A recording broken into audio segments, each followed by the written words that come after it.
Hi, I'm Jake Thompson, 19, from a small town in Ohio. Moving to Salem, Massachusetts for college felt like stepping into a completely new world. I had always imagined college life as a mix of late-night coffee runs, classes with way too much homework, and maybe a couple of parties here and there.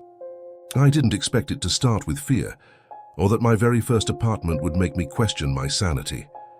The place I rented was a small, two-story brick building tucked on Maple Street, just a 5-minute walk from Emerson College. The neighborhood seemed quiet, almost unnervingly so. Rows of old houses, narrow sidewalks lined with maple trees, and the occasional street lamp flickering in the night gave it a picture-perfect look. At least that's what I thought during the day. At night, things were different. I remember the first time I stepped inside the apartment. It was small, probably no more than 500 square feet. The living room had a sagging couch and a coffee table that looked like it had survived the Great Depression. The walls were painted an off-white, peeling slightly at the corners. The kitchenette smelled faintly like damp wood and old coffee, and the bedroom had a tiny window that looked out onto the street below. The landlord, Mr. Whitaker, an elderly man with thick glasses, said the previous tenant left for personal reasons, but he didn't elaborate. I didn't think much of it back then. For the first few nights, it felt normal. I'd come back from campus, grab a coffee from the corner Starbucks, maybe pick up a cookie or two and settle in for a quiet evening of Netflix and homework. But then little things started happening. At first, it was subtle. I'd hear footsteps in the hallways when no one else was supposed to be in the building.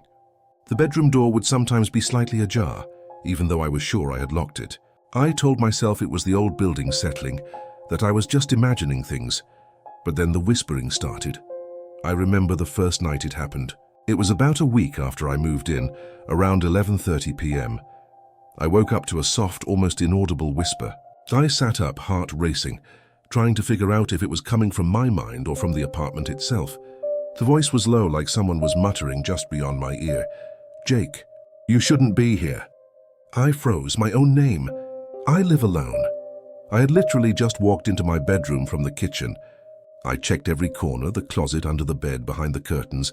Nothing, just the apartment still and quiet, except for that whisper, faint but persistent.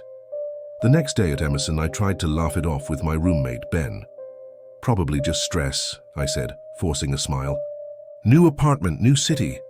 You know, the usual. He nodded, not convincing himself, but I could tell he was thinking I was overreacting. That night I heard the whisper again. This time it was louder, coming from the wall behind my bed.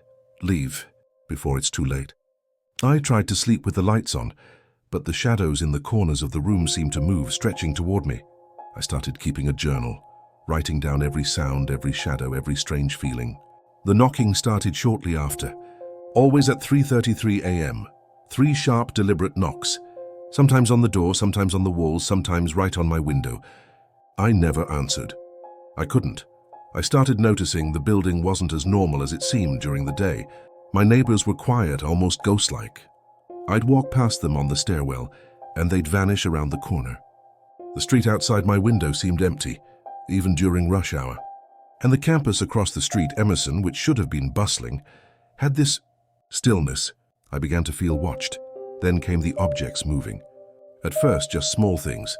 A notebook slightly out of place, a spoon on the counter I hadn't touched. But soon it was worse. My coffee mug would be on the floor in the morning, even though I had left it on the counter.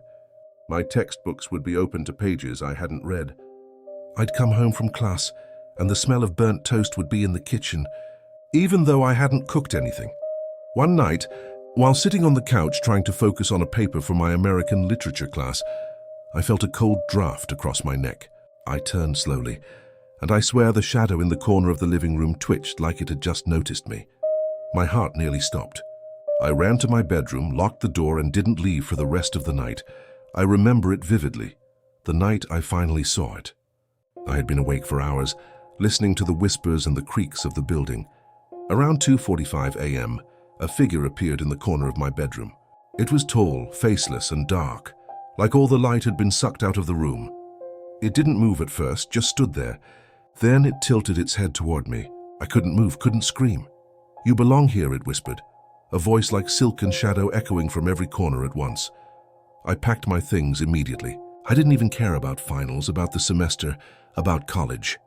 I left that apartment in the middle of the night, the streetlights flickering as if mocking me. The next morning, the Maple Street building looked ordinary again, as if nothing had happened. But I know it did. I still hear whispers sometimes when the wind blows just right. After a month, I left this house and stayed with my friend in another house. I've tried to move on, tried to laugh it off. But every time I walk past an old building, a narrow street, or see shadows in the corner of my apartment here in Boston, I remember Maple Street. And I remember that apartment where I wasn't alone and maybe where I never really left.